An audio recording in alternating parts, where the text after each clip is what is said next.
Hello student, এই video লেকচারটি BA programme third semester যাদের ডিএসসি 1 অ্যান্ড 2 হিসাবে সোশিওলজি আছে তাদের জন্য। এই আলোচনাটিতে আমরা যে বিষয়টি নিয়ে আলোচনা করব তো সেটা হচ্ছে সামাজিক স্তরবিন্যাসের উদ্ভব। অর্থাৎ এই যে সামাজিক স্তরবিন্যাস, সেই স্তরবিন্যাসের উদ্ভবটা কিভাবে হলো সেই সম্পর্কে আলোচনা করব।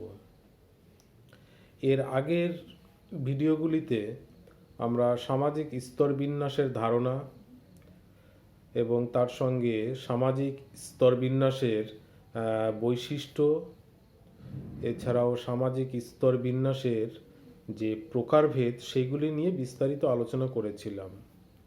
তো আজকে আমরা সামাজিক স্তরবিন্যাসের উদ্ভব নিয়ে আলোচনা করব।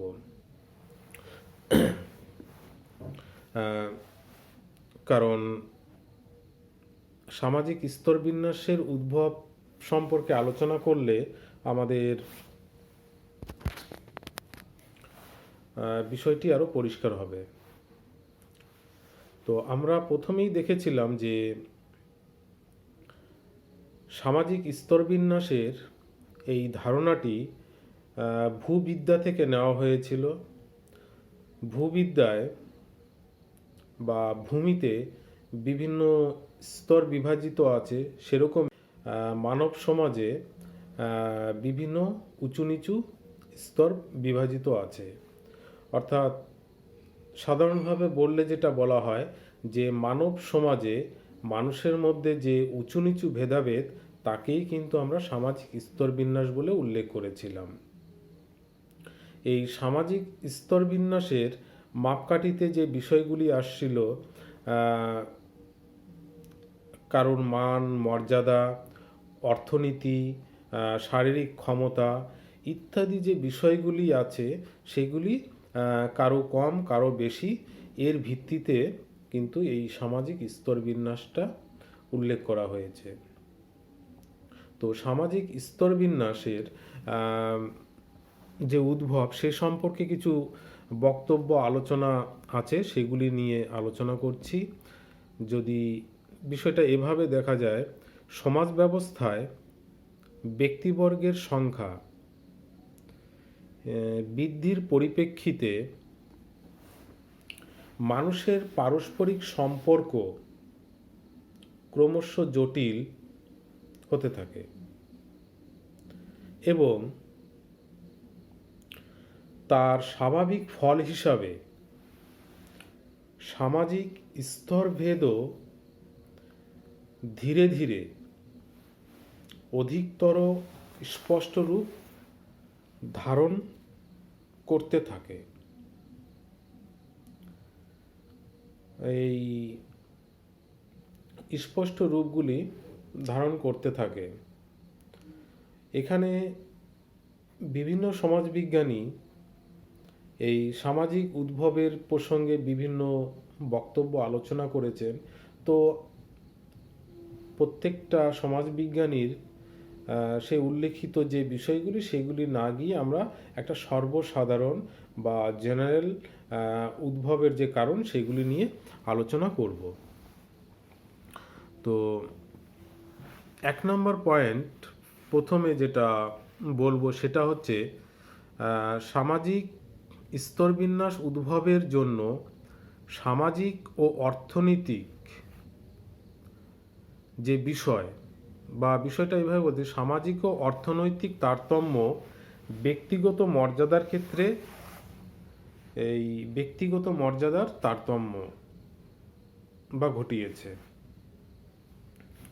অর্থাৎ এই সামাজিক ও অর্থনৈতিক, সামাজিক এই অর্থনৈতিক বিষয়টি সামাজিক স্তরবিন্যাসের একটি উদ্ভবের কারণ। সামাজিক এইভাবে যে বংশমর্যাদা। এই বংশমর্যাদার ফলে সমাজের মানুষের যে সম্পর্ক তার স্তরবিন্যাস ঘটিয়েছে। যেমন বর্ণ ব্যবস্থায়, জাতি ব্যবস্থায় আমরা এই সামাজিক মর্যাদার দৃষ্টিকোণ দেখতে পাই। এগুলি মানুষেরই সৃষ্টি।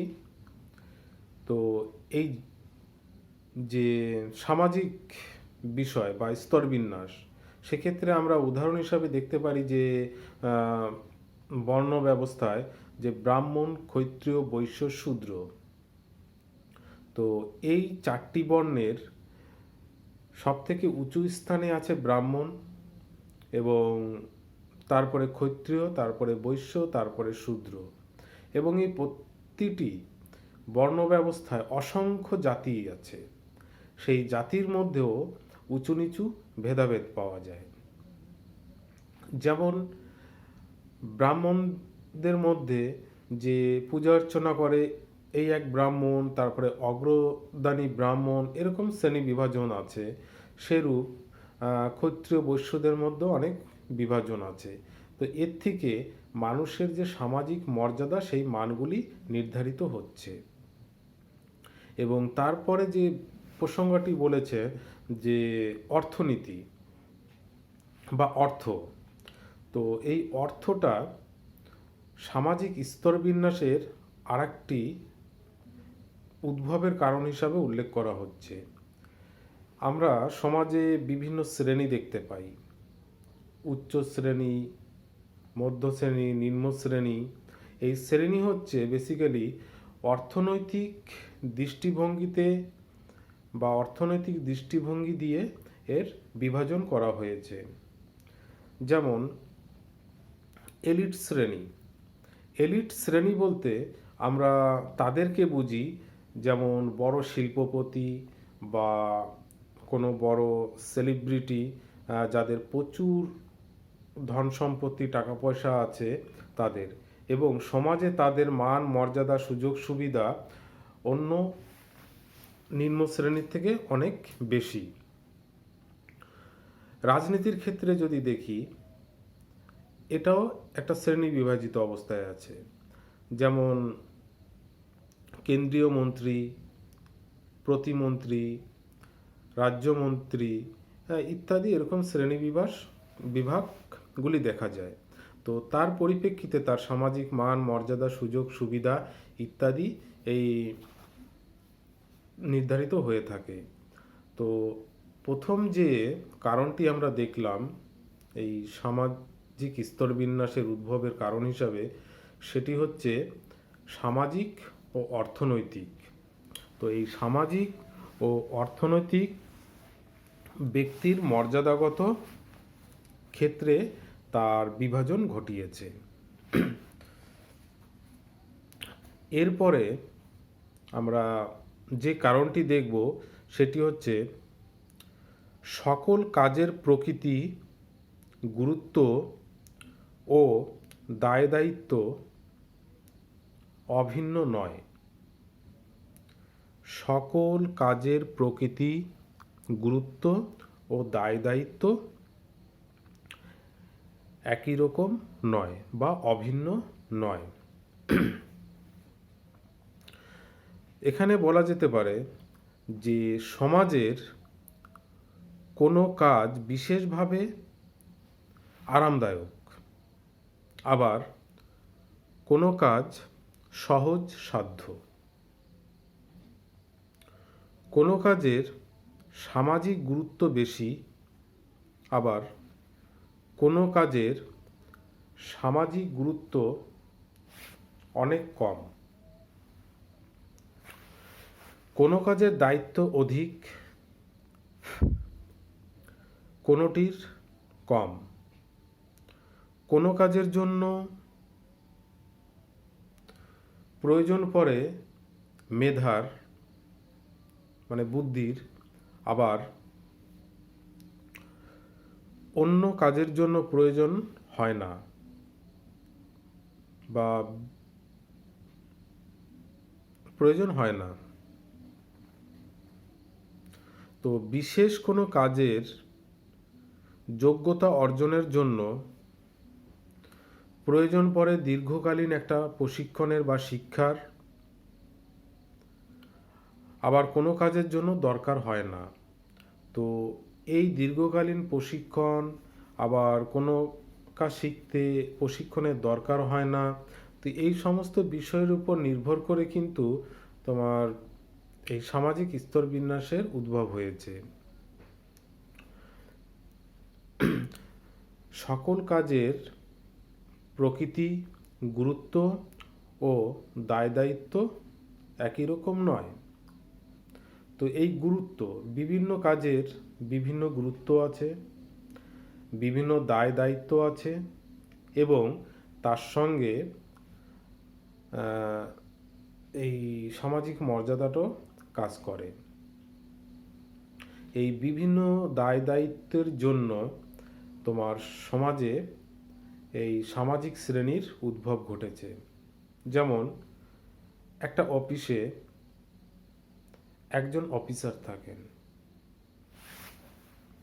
বা অফিস ইনচার্জ থাকেন, তারপরে সি গ্রুপের staff, upper D group, lower D group staff, এরকম একটা বিভাজন থাকে। কারণ যিনি অফিসার ইনচার্জে আছেন তার এডুকেশন, তার কর্মকুশলতা বা সে প্রশিক্ষণ প্রাপ্ত হয়ে এসেছেন, তো সেই অনুযায়ী তার নিচের পোস্টে যে ব্যক্তিটি আছেন সেই অনুযায়ী তার যোগ্যতা, শিক্ষাগত যোগ্যতা নেই, এবং তারপরে যারা এসেছে তাদেরও এই যোগ্যতা বা বিষয়টি তাদের থেকে কম। তো সেই অনুযায়ী পারিশ্রমিকও তাদের ভিন্ন ভিন্ন। যে অফিসার পোস্টে আছেন তার স্যালারি বা সাম্মানিকটা বেশি, এবং তারপরে তার থেকে একটু কম, তারপরে তার থেকে কম। তো এই অর্থনীতি, তার মর্যাদা এবং তার এই পজিশনের উপর ভিত্তি করে সমাজের ক্ষেত্রে কিন্তু এই সামাজিক স্তরবিন্যাসটি ঘটেছে। তো এইভাবেই আমরা এই দেখতে পারি, বলতে পারি যে সমাজের শ্রেণীবিন্যাস এইভাবে ঘটেছে। পরের যেটা হচ্ছে, সকলে সকল কাজের জন্য উপযুক্ত নয়। তাহলে 3 নম্বর উদ্ভবের কারণ হিসাবে আমরা উল্লেখ করতে পারি সকলে সকল কাজের জন্য উপযুক্ত নয়। তো সকল কাজের জন্য সমাজের সকল ব্যক্তি সমভাবে উপযুক্ত বা প্রতিষ্ঠিত নাও হতে পারে বা হয় না। গুণগত যোগ্যতার বিচারে, বৃত্তি অনুসারে ব্যক্তি নির্বাচনের প্রশ্ন ওঠে। বিশেষ বিশেষ কাজের জন্য প্রয়োজন হয় বিশেষ বিশেষ ধরনের দক্ষতা, ক্ষমতা, সামর্থ্যের। এই বিষয়ে মানে সমালোচনার কোনো জায়গাটা নেই, যে বিশেষ বিশেষ কাজের জন্য বিশেষ ব্যক্তির এই দক্ষতা, সামর্থ্য এগুলোর প্রয়োজন পড়ে। যদি উদাহরণ দিয়ে বলি, যে যেমন একজন চিকিৎসকের কাজ সাধারণ একজন ক্ষেত মজুরকে দিয়ে হওয়া সম্ভব নয়, সেরকমই একজন আইনের বা একটি আইনজীবীর কাজ রাজমিস্ত্রিকে দিয়ে সম্ভব নয়। তো এটি অন্যভাবেও দেখলে বোঝা যায় যে একজন রাজমিস্ত্রিকে দিয়ে বা একজন আইনজীবীকে দিয়ে কাঠমিস্ত্রি কাজ করানো সম্ভব নয়। তো এরা প্রত্যেকেই কিন্তু সেই কাজের জন্য একটা উপযুক্ত পরিবেশ একটা ন্যাচারালি তৈরি হয়ে থাকে। যেমন কেউ মানসিক দিক থেকে খুব দক্ষ, মানসিক বুদ্ধির দিক থেকে বা মেধার দিক থেকে দক্ষ, আবার সে কিন্তু শারীরিক দিক থেকে অতটা স্ট্রং নয়। আবার কোনো ব্যক্তি শারীরিক দিক থেকে খুব দক্ষ বা খুব পরিশ্রমী, কিন্তু বুদ্ধি তার সেইভাবে সেই অনুযায়ী নয়। তো স্বাভাবিকভাবে সমাজে বিভিন্ন কাজ আছে যেগুলি বুদ্ধি দ্বারা পরিচালিত হয়, আবার কোনোগুলি অধিক পরিশ্রমের দ্বারা পরিচালিত হয়। তো দক্ষতা অনুযায়ী এক একজন ব্যক্তি সে তার ওই পছন্দ মতন বা তার যোগ্যতা মতন সেই প্রফেশনটাকে বেছে নিচ্ছে, এবং যার ফলে কি হচ্ছে যে সমাজের মধ্যে একটা স্তরবিন্যাস তৈরি হচ্ছে। তো এইভাবেই বলা যেতে পারে যে সমাজের দক্ষতা, তারপরে এই দক্ষতা একটা হচ্ছে মানসিক দক্ষতা, একটা হচ্ছে শারীরিক দক্ষতা, এই দুটো দক্ষতার পরিপ্রেক্ষিতে সমাজে এই সামাজিক স্তরবিন্যাসের উদ্ভব ঘটেছে। এছাড়া আবার বলতে পারি যে সামাজিক স্তরবিন্যাসের উদ্ভবের ক্ষেত্রে আরেকটি বিষয় কাজ করে, সেটি হচ্ছে বিশেষ কাজের জন্য বিশেষ সুযোগ সুবিধা। তো বিশেষ কাজের জন্য যেমন বিশেষ বিশেষ কাজ, সেই কাজের জন্য যে লোকের প্রয়োজন সেগুলো সমাজে খুব অল্প সংখ্যক। কারণ এক্সাম্পল হিসাবে যদি বলি যে একজন আইএএস অফিসার বা একজন আইপিএস অফিসার হওয়ার জন্য যে যোগ্যতা প্রয়োজন, বা একজন ডাক্তার হওয়ার জন্য যে যোগ্যতা প্রয়োজন, সেগুলো কিন্তু সকলের মধ্যে থাকে না। কিছু কিছু মানুষের মধ্যে সেই যোগ্যতা থাকে, তারা সেই কাজগুলো পায় এবং তাদের এই সেবামূলক কাজের জন্য বিভিন্ন সুযোগ সুবিধা ইত্যাদি দেওয়া হয়। তো সেই সুযোগ সুবিধা দেওয়ার ফলে তাকে তার সামাজিক মর্যাদা স্বাভাবিকভাবে বৃদ্ধি পেয়ে যায় এবং অন্য যারা আছে তাদের থেকে একটা ডিফারেন্সিয়েশন প্রয়োগ করে দেখা যায়। তো এইভাবে সমাজের সামাজিক স্তরবিন্যাসের উদ্ভব হয়েছে। যদি এটা এভাবে বলা যায় যে মানব সমাজের বিভিন্ন ধরনের কাজকর্মের সঙ্গে বিভিন্ন বা ভিন্ন ভিন্ন পর্যায়ের সুযোগ সুবিধা থাকে, তার ফলে সৃষ্টি হয় সামাজিক স্তরবিন্যাসের। এক্ষেত্রে সুযোগ সুবিধা বলতে বোঝায় মান মর্যাদা, আর্থিক প্রাপ্তি, অবকাশ ভোগ, এছাড়া আনুষঙ্গিক অন্যান্য অনুকূল অবস্থা, অন্যান্য অনুকূল অবস্থা প্রভৃতি। এই বিশেষ বিশেষ ব্যক্তির বাড়তি এই সুখ সুবিধা এগুলোর জন্য সমাজের এই বিভাজন বা স্তরবিন্যাস ঘটে থাকে।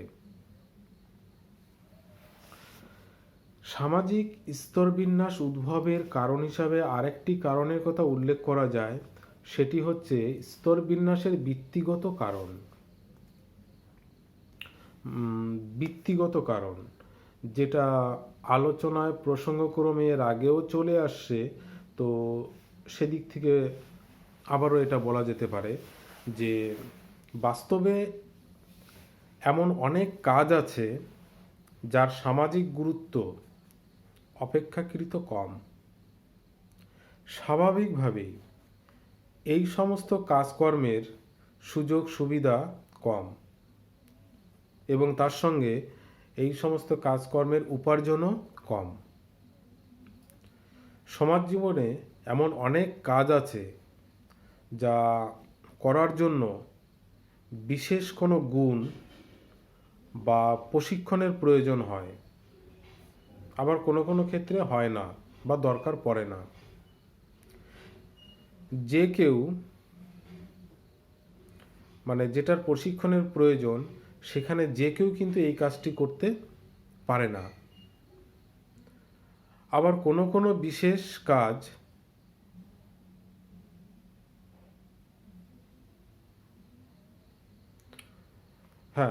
আবার কোনো কাজ করার জন্য কিন্তু তার বিশেষ কোনো গুণ বা যোগ্যতার প্রয়োজন হয় না।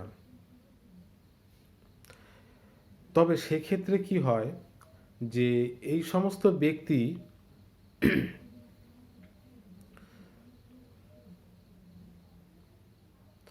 যারা বিশেষ বিশেষ এই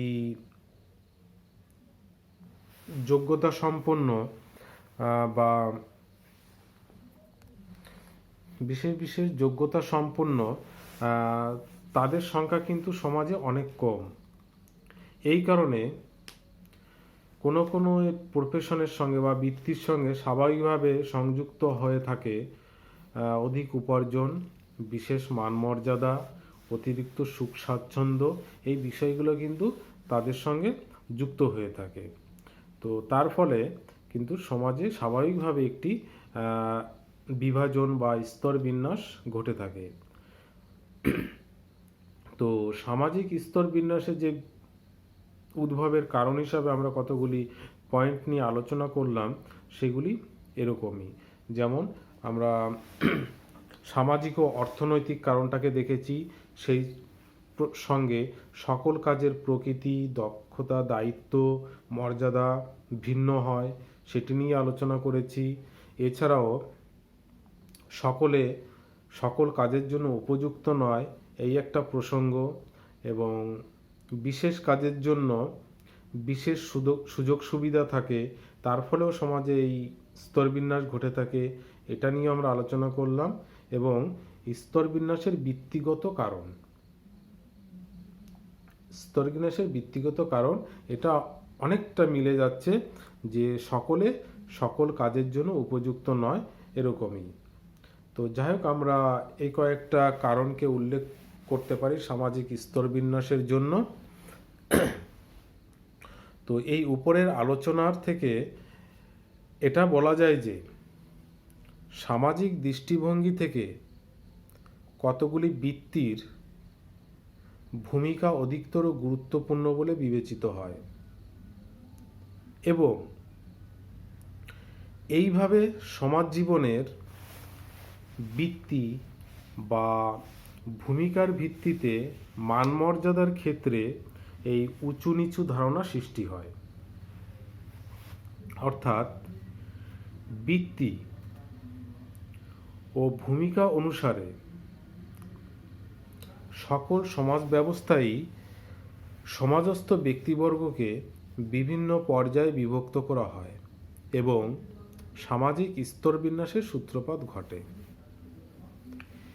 এইসবের প্রত্যক্ষ বা পরোক্ষ সামাজিক স্বীকৃতিভিত্তিক, অর্থাৎ এইসবের প্রত্যক্ষ বা পরোক্ষ সামাজিক স্বীকৃতির ভিত্তিতে হয়ে থাকে। সমাজ ব্যবস্থার মধ্যে ব্যক্তির এই ধরনের স্তরভেদকে ইংরেজিতে হায়ারার্কি বলে উল্লেখ করা হয়, যে উঁচু নিচু ভেদাভেদ, আমার মর্যাদা বেশি, কারোর কম, বা অর্থনীতি কারোর বেশি বা কম, কেউ শারীরিক ক্ষমতায় এই উঁচু নিচু স্তরে বিভাজিত হয়ে থাকে, কেউ মানসিক বুদ্ধির বিচারে উঁচু নিচুতে ভেদাভেদ করতে পারে, কারণ সমাজের এই স্তরবিন্যাসটা এসেছে উঁচু নিচু ভেদাভেদ হিসাবে। তো সামাজিক স্তরবিন্যাসের উদ্ভবের কারণ আমরা আজ আলোচনা করলাম। আজকের আলোচনা এই অবধি। Thank you.